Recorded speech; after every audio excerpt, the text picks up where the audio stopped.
mau bisnis tapi kondisi perekonomian lagi kayak gini nih, worth it atau tidak gitu ya. Terus gimana dong caranya supaya kita tetap masih bisa bukan ya, membuka bisnis baru tapi tidak tidak berpikir bahwa ini akan gagal, ini akan ini karena dengan ekonomi yang memang lagi lesu dan sebagainya. Oke, wait dulu. Tapi jangan lupa di like, komen dulu, di subscribe dulu supaya nanti kalau misalnya aku ada video baru kalian bisa dapat notifikasinya. Oke, yuk kita bahas bagaimana caranya memulai bisnis di era perekonomian lagi lesu saat ini gitu ya. Oke, bisnis itu bukan tentang kita memulainya dari menunggu perekonomian tuh lagi bagus, tapi bagaimana caranya kita memulai gitu ya bisnis itu untuk problem solving gitu ya. Apa sih masalah yang terjadi di lapangan saat ini atau calon customer tuh apa sih? Nah, baru kita buat gitu ya. Jadi prinsipnya adalah ingat ya bahwa di setiap kesulitan itu gitu tuh pasti ada kemudahan dan kita cari jalannya itu di mana gitu ya.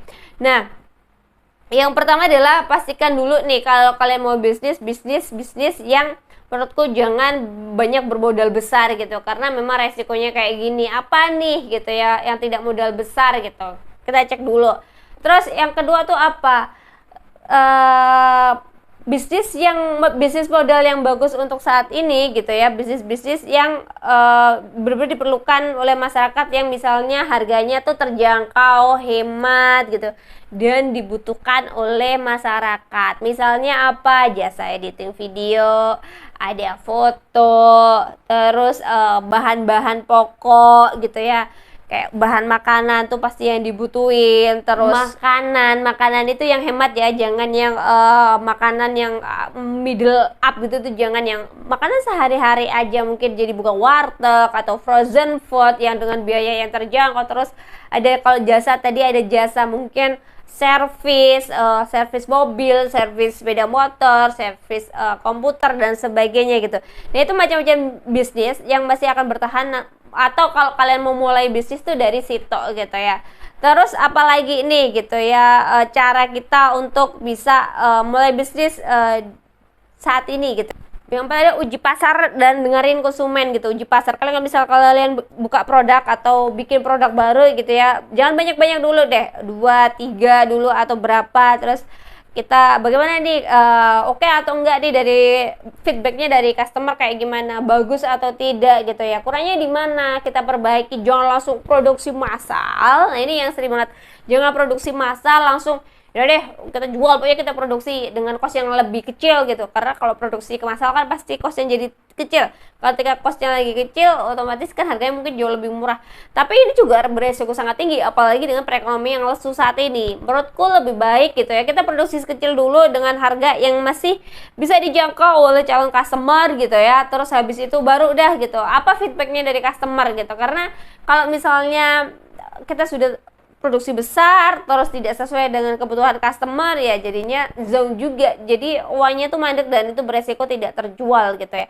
Dan pastikan tuh harga yang kita tawarkan adalah harga-harga yang masih bisa dijangkau, hemat gitu ya, jadi customer pun bisa membelinya gitu teman-teman. Kalau mau mulai bisnis pikirin juga tuh gitu. Terus yang selanjutnya adalah kalian harus konsisten dan adaptif gitu. Konsisten ini penting gitu ya. Kalau misalnya kalian mau bisnis untuk saat ini, memang tantangannya sangat banyak dan tinggi gitu ya. Oleh karena itu yang namanya konsisten dan adaptif ini sangat penting. Yang pertama konsisten tuh ya, kalian harus tetap posting, kalian harus tetap bikin konten, kalian tetap harus produksi untuk produknya gitu ya. Terus adaptif tuh bagaimana, apa kita harus lihat, diserap dulu nih kebutuhan pasarnya seperti apa, kemauan customernya seperti apa. Nah, itu kalian serap, kalian modifikasi nih produk dari awal sampai akhir. Sekarang ini berarti customernya butuhnya yang seperti ini. Jadi yang dibutuhkan customer untuk saat ini adalah bagaimana kalian menciptakan produk tuh yang benar-benar fungsional gitu ya, yang mereka butuhkan gitu ya, bukan gaya tapi fungsional, tapi dengan harga yang hemat gitu ya, karena memang kondisi ekonominya untuk saat ini nggak mungkin orang tua bergaya gitu sih.